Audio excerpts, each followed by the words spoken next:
Primero que todo, muy buenas noches a todos. Primero que todo, les saludo en el amor de nuestro Dios. Y bueno, agradeciendo a Dios esta oportunidad que nos da de hablar de su palabra, ¿cierto? Vamos a estar revisando la lección número 26 de la unidad número 4 que llevaba por título La Iglesia. Pero antes que todo, quisiera que oráramos y encomendáramos este servicio también en las manos de nuestro Dios, para que Él sea dirigiendo cada palabra que podamos comentar en esta noche. Así que le invito a que incline su rostro entonces y oramos a nuestro Dios. Padre nuestro que estás en los cielos, muchas gracias te damos en esta tarde. Gracias porque nos has dado la oportunidad de reunirnos, de poder conectarnos también a esta plataforma. Nuestro objetivo, Dios mío, en esta tarde es aprender tu palabra. Te ruego que uses mis labios, seas dirigiendo, Dios mío, la enseñanza en esta tarde, pero también te ruego por cada uno de mis hermanos profesores, alumbra, Señor, también eh, tu palabra en ellos, para que también el día domingo puedan entregar lo que por gracia también hemos recibido. Te pedimos que tú dirijas todas nuestras palabras y podamos, Señor, ser instrumentos en tus manos para también enseñarle a aquellos que van en búsqueda, Dios mío, de satisfacer una necesidad espiritual, Padre. Pedimos tu bendición en el nombre de Jesús. Amén.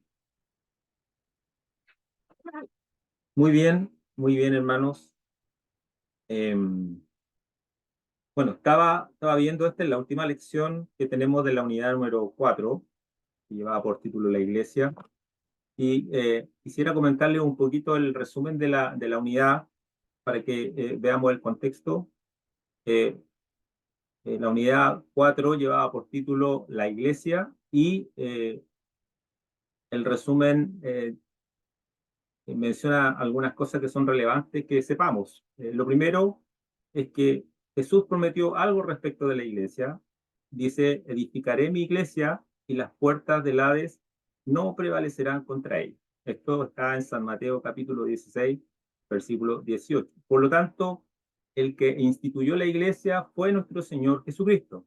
Él la instituyó, Él comisionó a la iglesia, Él la empoderó, Él expandió la iglesia, Él sustenta la iglesia y un día dice su palabra que Él va a volver por su iglesia. Eso son, frases, palabras, ¿cierto?, que tenemos que tener en nuestro corazón y tenemos que estar convencidos de que esto no es obra del hombre, sino que Jesucristo mismo, ¿cierto?, estableció la iglesia. ¿Para qué? Para que podamos, ¿cierto?, llegar un día a aquel lugar que Él tiene preparado. ¿La iglesia puede cometer errores? Por supuesto. La iglesia está constituida por personas y las personas, ¿cierto?, nos equivocamos y cometemos errores, por lo tanto la iglesia también falla como iglesia, digamos. Pero sin duda ese fue el plan y el mejor plan que dejó, ¿cierto?, nuestro Señor Jesucristo. ¿Para qué? Para que pudiésemos encauzarnos para llegar un día a aquel lugar que Él tiene preparado para nosotros. La iglesia es el medio que tenemos para dirigirnos a aquel lugar que Él tiene preparado. Así que, en resumen, eso, vimos algunos capítulos antes como el origen de la iglesia se empodera a través del Espíritu Santo, ¿cierto? Vimos la vida en comunidad en la vida cristiana. Vimos también los desafíos actuales a la cual está expuesta la iglesia. Y lo que vamos a ver hoy día y la última unidad es resolviendo los problemas de la iglesia. Porque dijimos, ¿cierto?, que en la iglesia hay problemas y hay dificultades, pero tenemos que sobrellevarlas tal como lo hizo en la iglesia primitiva también hubo los mismos problemas. ¿Y por qué tenemos que solucionar los problemas? Tenemos que solucionarlos porque eh, los problemas que nosotros tenemos y que mostramos hacia el mundo impiden, ¿cierto?, que aquellos que no conocen a Cristo puedan venir a Cristo. O sea, sí, ¿qué quiero decir con esto? Si ven que en nosotros hay divisiones, entonces el que no conoce a Cristo va a mirarnos y va a decir, ellos son, los cristianos, ¿cierto?, son iguales que nosotros en el mundo, por lo tanto, ¿cuál es la diferencia? Nosotros tenemos que marcar una diferencia. Por eso es tan importante, hermanos, que solucionemos nuestros problemas, solucionemos las dificultades que se generen dentro de la iglesia, eh, y hoy día vamos a ver algunos ejemplos de cómo hacerlo, ¿ya? De algunos problemas que se dieron en la iglesia primitiva. Bueno, el título de la lección, Resolviendo los problemas de la iglesia, ese es el título de la lección. Tiene varias citas, pero sugiero, ahora cada uno, ¿cierto?, en el día de la escuela dominical puede decidir qué lectura hace, pero Hechos capítulo 15, versículos del 1 al 12 es una buena lectura, si quieren tomarla, ¿cierto?, como la lectura de meditas de alternada que hacemos en la escuela dominical. La verdad central dice: los problemas de la iglesia se pueden resolver escuchando al Espíritu Santo y aplicando los principios bíblicos. Lo repito de nuevo: los problemas de la iglesia se pueden resolver escuchando al Espíritu Santo y aplicando los principios bíblicos. Y el texto está ubicado en 1 Corintios capítulo 12, versículo 13, y dice: porque por un solo espíritu fuimos todos bautizados en un cuerpo, sean judíos o griegos, sean esclavos o libres, y a todos se nos dio a beber de un mismo espíritu. ¿Ya? Ese es el texto para la lección del domingo. Eh, lo decía, ¿cierto?, en la introducción, hay problemas en la iglesia y son los que generan los impedimentos para que más gente llegue al Evangelio. Entonces tenemos que solucionar esos problemas, y la palabra de Dios nos enseña que también cuando la iglesia se formó, también hubo problemas en la formación de la iglesia, a pesar de que ellos estuvieron con Jesucristo mismo, hombres, ¿cierto? Como el apóstol Pedro, como, varios discípulos más que estuvieron ahí con el mismo Cristo, eh, y en la formación de la iglesia, en la constitución de la iglesia, tuvieron que enfrentar problemas y tuvieron que enfrentar dificultades. Entonces, uno de los primeros problemas, y ahí vamos al título del primer tema que trae la lección en esta parte, la parte 1 dice, el legalismo y prejuicio. Legalismo y prejuicio. Esa es la primera parte de la lección y está subdividida en dos temas. Todos somos salvos de la misma manera. Y el segundo tema, la carga ha sido aligerada. Bueno, el contexto de esto es que había un grupo de creyentes judíos, ¿cierto? Y en realidad me gustaría leer Hechos capítulo 15 para que lo pudiésemos contextualizar, porque en base a esto diría yo que es como el centro de toda la lección de la lección 26. Hechos capítulo 15, voy a leer los primeros versículos. Dice: entonces algunos que venían de Judea enseñaban a los hermanos: si no os circuncidáis conforme al rito de Moisés, no podéis ser salvos. Como Pablo y Bernabé tuviesen una discusión y contienda no pequeña con ellos, se dispuso que subiese Pablo y Bernabé a Jerusalén, y algunos otros de ellos a los apóstoles y a los ancianos, para tratar esta cuestión. Bueno, ese era el problema que habían hombres, ¿cierto?, que eran parte, digamos, de los hermanos que estaban constituyendo y armando, ¿cierto?, la iglesia primitiva, pero que empezaron a enseñar cosas que no estaban acordadas con el concilio, ¿cierto?, que había con los ancianos y con los discípulos. De tal manera que el relato, ¿cierto?, y podemos leer después el capítulo 15 completo, pero el relato habla de que Pablo y Bernabé, ellos levantaron la mano y dijeron: estamos enseñando cosas que no están acordadas. Eh, y la palabra de Dios dice que lo discutieron de una manera como bien álgida, digamos. bien potente. De tal manera que esto llegó a los oídos, ¿cierto?, de los ancianos y los discípulos, y lo que ocurre, ¿cierto?, es que llaman a Pablo y Bernabé y a otros más, ¿cierto?, para ver qué es lo que era, qué es lo que estaba sucediendo. Bueno, aquí aparecen dos conceptos que tienen que ver con el legalismo y el prejuicio. Legalismo, ¿cierto?, tenía que ver con el rito, porque la circuncisión era un rito judío, ¿cierto? Todos los que estamos acá sabemos lo que era es la circuncisión. Eh, Era un rito y que estaba definido por la ley para los judíos. Pero cuando vino Cristo, ¿cierto? Eh, y empezó el Evangelio, eh, para los cristianos no judíos, eh, el acuerdo, ¿cierto?, que había con los discípulos era no sobreponer más carga de la que podían llevar. Sin embargo, el legalismo a veces puede más que la razón. Quiero definir un poquito lo que es legalismo. Cuando hablamos de legalismo, el legalismo no busca honrar a Dios, viéndolo desde el punto de vista bíblico. El legalismo no busca honrar a Dios, sino que se transforma solamente en reglas. Y más que en reglas, el legalismo finalmente se transforma en rutinas que al final probablemente no tengan ningún sentido, digamos, hacerlas, sino solamente son rutinas. Por otro lado, el prejuicio, que también se ve en este caso, en este ejemplo, el prejuicio puede ser positivo o negativo, normalmente en negativo. Hacemos un prejuicio de alguna situación, es un sesgo preferencial que hace referencia principalmente a una opinión que tenemos de algo. Ese es un prejuicio.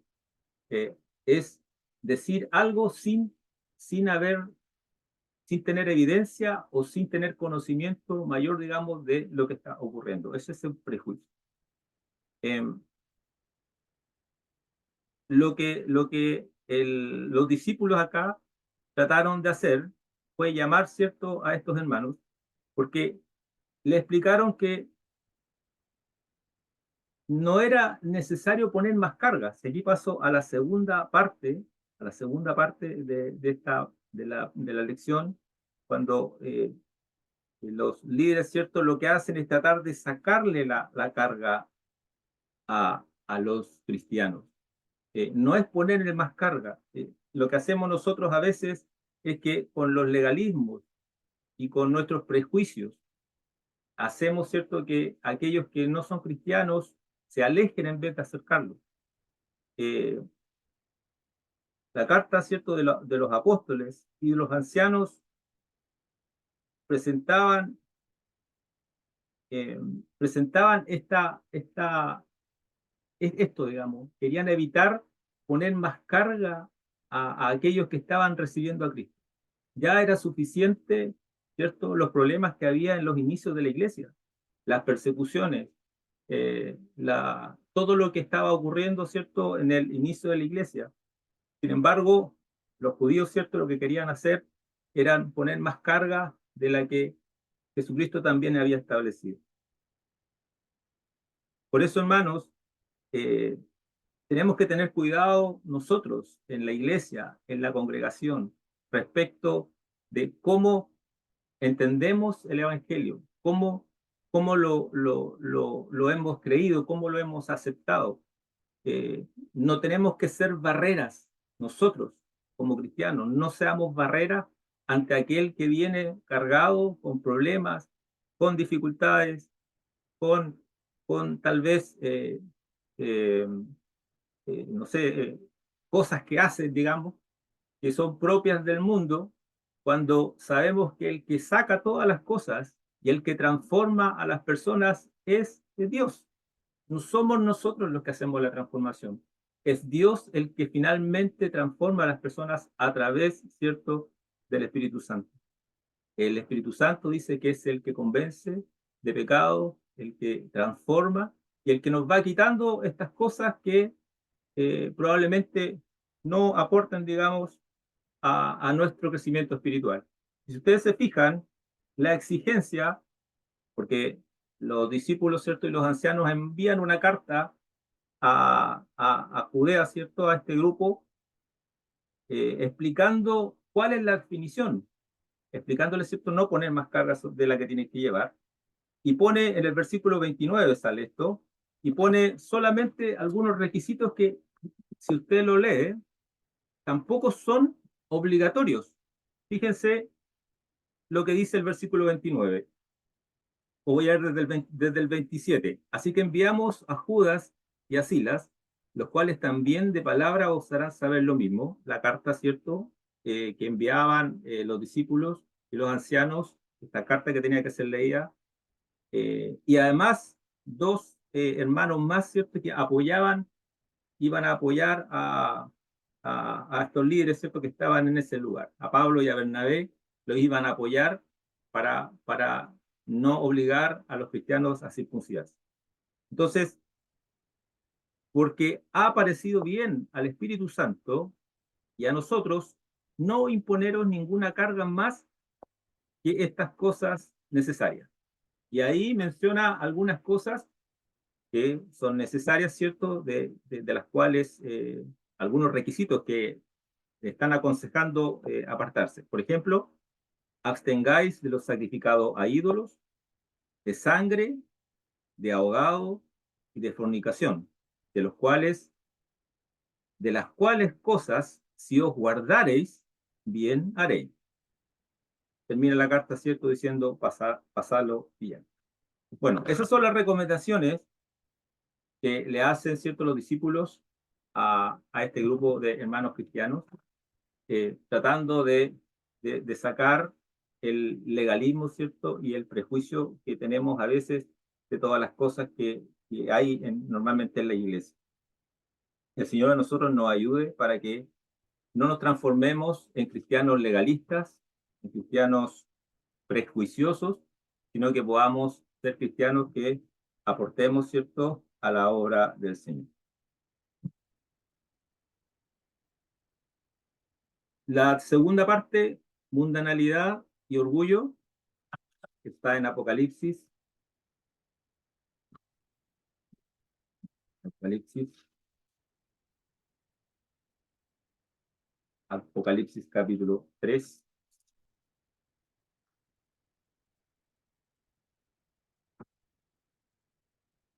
Bueno, acá la lección toma como pasaje histórico el mensaje, ¿cierto?, que se le da a la iglesia de la Odisea. Y entre las... La Odisea es un ejemplo de lo que es la mundanalidad y el orgullo, y cómo estos afectan a nuestro crecimiento espiritual. Eh, Quiero leer algunos versículos también de este mensaje.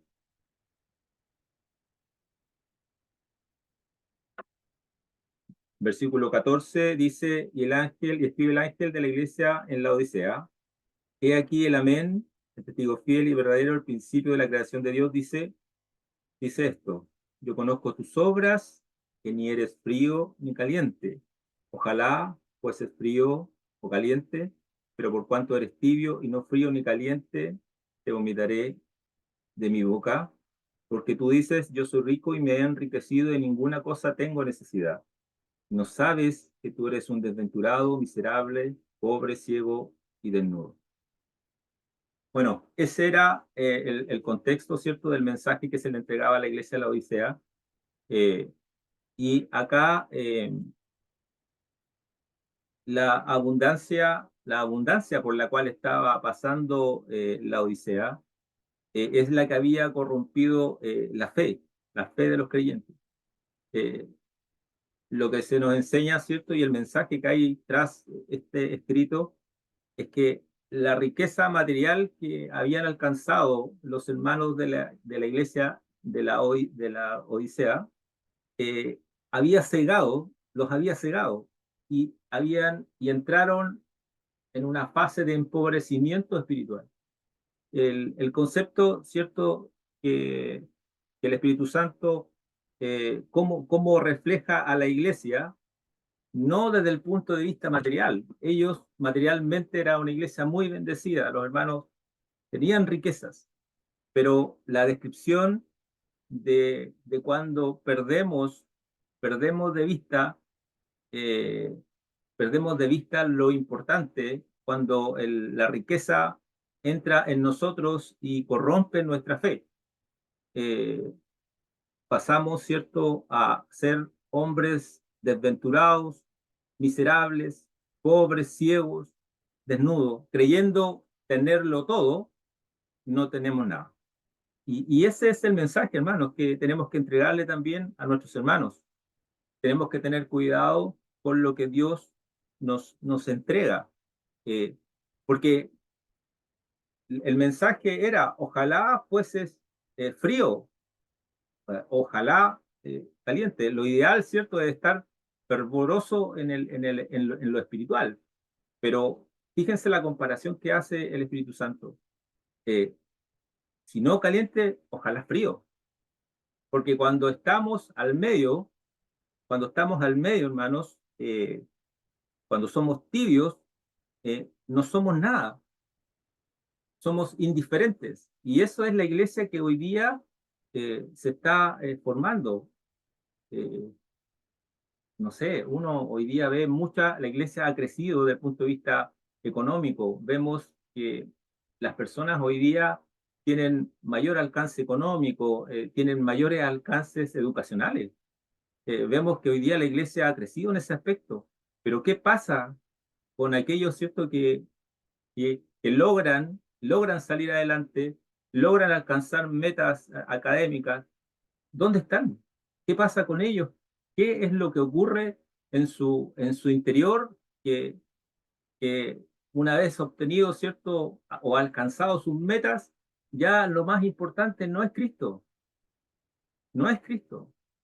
Dejan a Dios de lado enfocándose, ¿cierto?, en sus prioridades, en sus necesidades. Por eso se transforma en una iglesia tibia, en una iglesia indiferente. Eso es lo que ocurre. No hay interés por nada. Y es lamentable, muy lamentable, porque cuando perdemos, ¿cierto? Como dice la palabra de Dios, entra la ceguera espiritual, entonces no vemos lo que está pasando. Y nos pueden hablar, y nos pueden inducir, y nos pueden predicar, pero estamos ciegos, porque creemos, ¿cierto?, tener la verdad.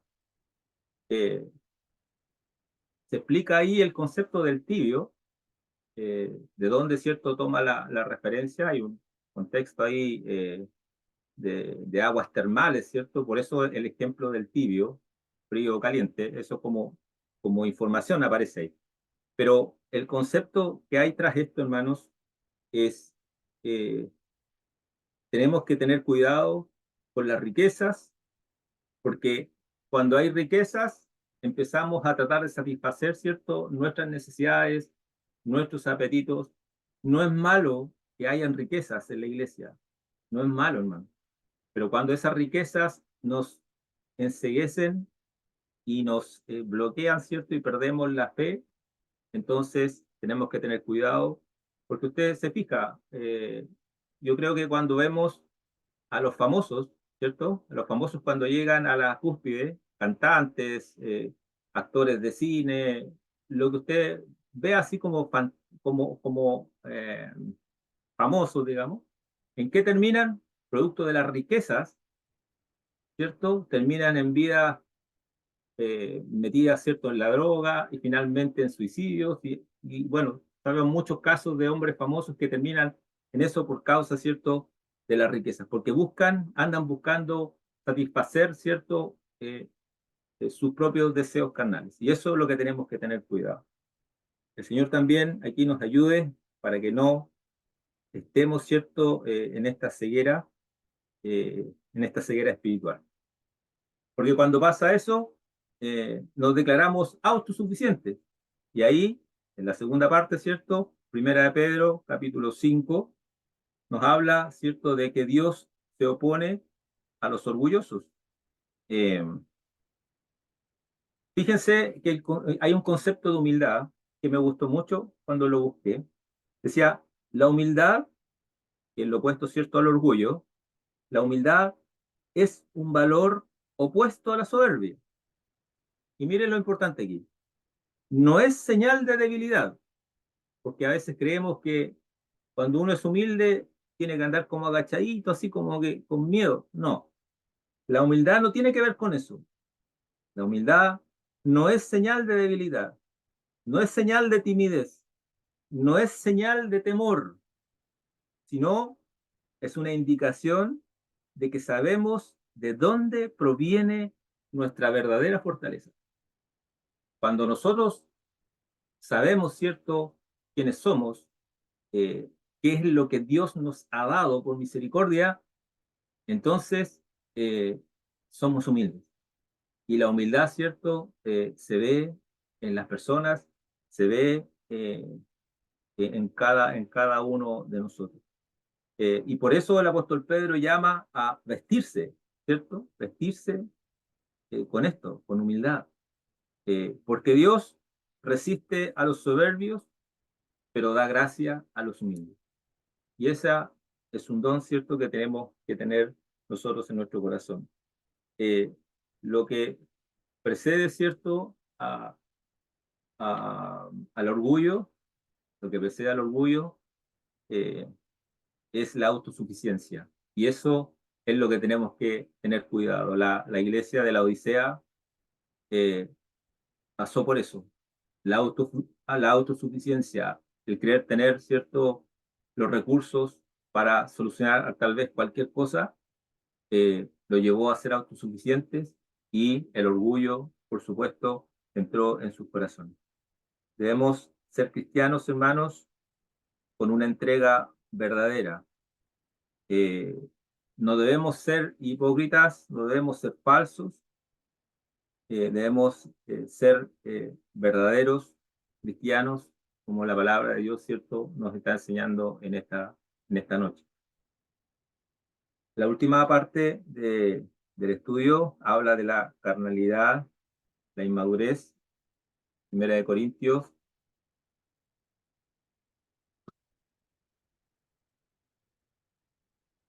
Eso está en Primera de Corintios, capítulo 3.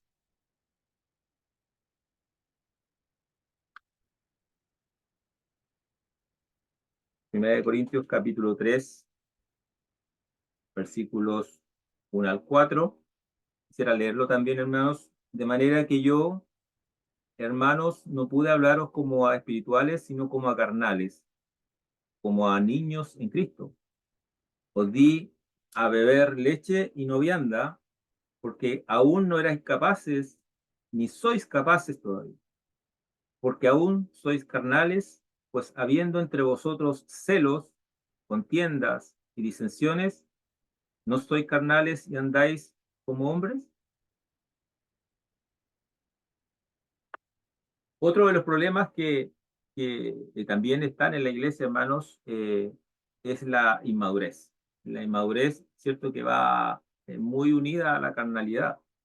El apóstol Pablo criticó esta condición de los cristianos, ¿cierto?, de Corinto. La criticó por comportarse de una manera inmadura. Y no, lamentablemente así, pero la iglesia está compuesta, hermanos, de personas que somos todas y todos distintos, y que tenemos diferentes caracteres, diferentes formas de comportarnos, eh, diferentes enseñanzas sociales inclusive. Pero ¿a qué nos llama la palabra de Dios? Eh, por eso cuando Cristo, ¿cierto?, estableció, eh, le preguntaban a él por cuál era el principal y gran mandamiento. Y él resumió todo lo resumió en amar al Señor tu Dios con todo tu corazón, pero también amar a tu prójimo como a ti mismo. Eh, Cuando nosotros aprendamos, hermanos, a respetarnos, a amarnos, entonces vamos a haber alcanzado una madurez espiritual. Cuando aprendamos, ¿cierto?, a que tenemos que dejar de lado los celos, dejar de lado las contiendas, eh, las discusiones, eh, ahí recién vamos a poder decir que estamos creciendo y que estamos madurando en el Evangelio. A una persona, hermanos, que no es madura y que vive en este ámbito de la contienda, de los problemas, del copucheo, de los celos, a una persona que vive así, no se le puede, no puede pasar a otra fase de enseñanza bíblica, porque no la va a entender. Lo primero que tiene que hacer una persona es tratar de obtener cierto el dominio propio, el controlarse y el poder someterse cierto a la enseñanza, a las autoridades. Vemos cierto en la enseñanza que en la primera parte vimos cierto que la iglesia estaba siendo ordenada, no había desorden, todo estaba siendo ordenado. La crítica, ¿cierto?, de los discípulos y de los ancianos era que ellos no habían enviado a esas personas a hablar de la circuncisión y de obligar a los gentiles, ¿cierto?, cristianos a circuncidarse. Eh, Hay un orden, en la iglesia hay un orden que tenemos que también asumir nosotros, hermanos. Hoy día también tenemos un orden en la iglesia y también tenemos que ser maduros para respetarnos, para cuidarnos, ¿cierto? No tenemos que ser carnales y no tenemos que andar con contiendas y disensiones. Eh, ¿Por qué? Porque la manera de crecer, para que podamos crecer espiritualmente, entonces tenemos que empezar a armar, ¿cierto?, un piso donde empezar a dejar información. Eh, Lamentablemente vemos, ¿cierto?, que cuando las personas eh, andan en estos temas, y empiezan a buscar información y a buscar información bíblica y empiezan a buscar en diferentes lugares y en diferentes informaciones y empiezan a buscar antecedentes, no lo hacen con el fin de crecer espiritualmente y de aportar al Evangelio, sino lo hacen con un afán, ¿cierto?, de ser superiores y de empezar a mirar, ¿cierto?, de una manera, y se les ve, empiezan a mirar de una manera distinta a aquellos que tal vez no tienen el mismo conocimiento. Tenemos que tener cuidado, hermanos. Si nosotros nos preparamos y queremos aprender de la palabra de Dios, lo primero que tenemos que hacer, ¿cierto?, como nos decía la parte 2, humildad en nosotros, que el orgullo, ¿cierto?, salga de nosotros, pero debemos ser maduros espiritualmente. La iglesia de Corinto era una iglesia, ¿cierto?, que era inmadura. Sin embargo, eh, el apóstol Pablo, ¿cierto?, le escribe, ¿para qué? Para alinearlos, ¿cierto?, y llevarlos por el buen camino. Y eso es lo que también tenemos que enseñarle a nuestros hermanos, eh, enseñarles, ¿cierto?, de que para crecer tenemos que tener, ¿cierto?, este dominio propio, tenemos que madurar para que el Señor empiece también a hacer una obra en cada uno de nosotros. ¿Por qué? Porque debemos entender, ¿cierto?, que la obra no es nuestra. Lo decíamos al principio. La obra no es nuestra, la obra es de Dios. Y cada uno va a ser recompensado también de acuerdo a lo que hagamos, ¿cierto?, en esta tierra. Así que tenemos que entender eso. ¿Para qué? Para que podamos, ¿cierto?, tener una buena recompensa cuando lleguemos al reino de los cielos.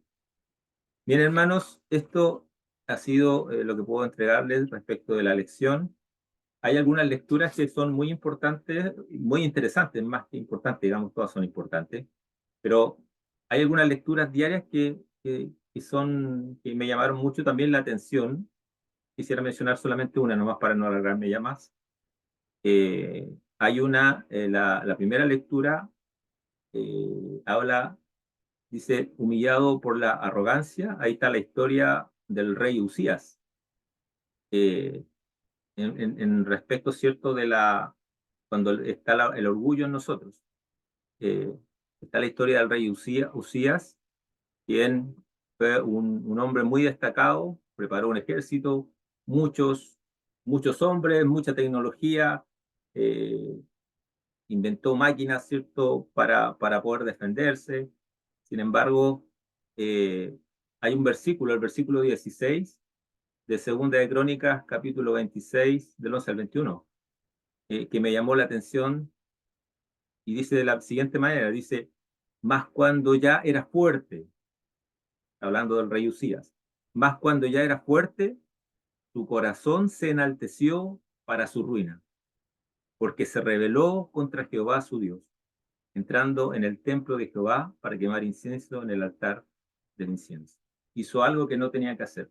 Bueno, les recomiendo leer las lecturas diarias. Hay mucha información respecto de la humildad, de la justicia, eh, cómo Dios, cierto, trató con aquellas personas que, que no cumplieron y que cayeron, digamos, en este tipo de, de pecados, ¿cierto?, que nos afectan. Así que les recomiendo también leer las lecturas diarias. Bien, hermanos, con esto yo estoy terminando el estudio. Vamos a orar por lo que el Señor nos ha dado en esta tarde y que también prepare a cada uno, ¿cierto? El Señor también pueda abrir su entendimiento y poder ver algunas cosas más, que hay mucha información también acá. Le invito a que incline su rostro y oramos a nuestro Dios. Padre nuestro que estás en los cielos, muchas gracias te damos en esta tarde por la bendición de estudiar tu palabra. Padre, te ruego que tú bendigas, Señor, a cada uno de tus hijos que se ha conectado en esta noche, pero te ruego también que nos abra, Señor, el entendimiento para poder comprender tu palabra, para poder entenderla y para que podamos aplicarla en nuestras vidas. Que podamos también entregarla, Señor, el día domingo en la escuela dominical a cada uno de nuestros hermanos que sin duda vienen con necesidad de aprender de tu palabra. Permite que podamos crecer, permite que podamos adoptar, Señor, estas enseñanzas en nuestra vida y podamos, Señor, eh, aportar también en tu obra. Padre, pido tu bendición en el nombre de Jesús. Bien, no sé si está mi pastor Leonardo conectado, ¿no? O vi a mi hermano Alex. Ahí está mi hermano Alex. Hola, mi hermano. Gracias al Señor estamos bien y gracias al Señor también por la clara y hermosa lección que hemos tenido en el día de hoy. Gracias, hermano Mauricio, que el Señor le siga llenando de su gracia. No, mi pastor no se conectó hoy día, así que la próxima semana va a estar con nosotros. Gracias a todos los que se conectaron, a todos mis hermanos profesores que están siempre pendientes de estar en este estudio bíblico. Solamente indicar de que se me venía a la mente Gálatas 5 del 16 en adelante, donde habla de las obras de la carne, que básicamente cuando la persona que no tiene a Cristo o el cristiano que está en la iglesia y no ha dejado que el Señor haga una obra en su vida, se manifiestan las obras de la carne y se produce todo aquello que el hermano Mauricio manifestaba en esta lección de este día. Que el Señor nos ayude para ser buenos hermanos y podamos pedirle al Señor que saque de nosotros las obras de la carne y que el fruto del Espíritu Santo esté permanentemente en cada uno de nosotros. ¿Oramos, hermano Mauricio, para terminar? Amén. Señor, gracias por esta bendición de escuchar tu palabra. Gracias porque ha sido clara, precisa, concisa también, y queremos, Padre, que la graves en nuestra mente, en nuestro corazón, y por sobre todas las cosas, ayúdanos también para ponerla por obra. Gracias por mi hermano Mauricio, gracias por cada profesor que hoy día ha escuchado tu palabra y los que la escucharán también luego en la grabación. Padre, prepáranos para este domingo la escuela dominical, para que sea de gran bendición y de enseñanza y claridad para toda la iglesia. Señor, oramos también en esta hora por tu siervo, nuestro pastor, nuestra pastora, para que usted les guarde, les proteja y sea con ellos en todo momento, como todos nuestros hermanos que también están de vacaciones, los que están regresando, tu bendición sea con ellos, Padre. Señor, todo te lo agradecemos, te lo imploramos, en el nombre de Jesús, nuestro Salvador. Amén. Demos la gloria al Señor. Gloria a Dios, gloria a Dios, gloria a Dios para siempre. Que el Señor les bendiga, mis hermanos. Muchas Gracias. gracias, que estén muy bien. Gracias Igual, por la chao. asistencia, que estén bien. Muchas Chao. gracias. Amén. Muchas gracias. Chao, que estén muy bien. Chao, chao. Chao, hermana Gladys. Chao. Buenas noches.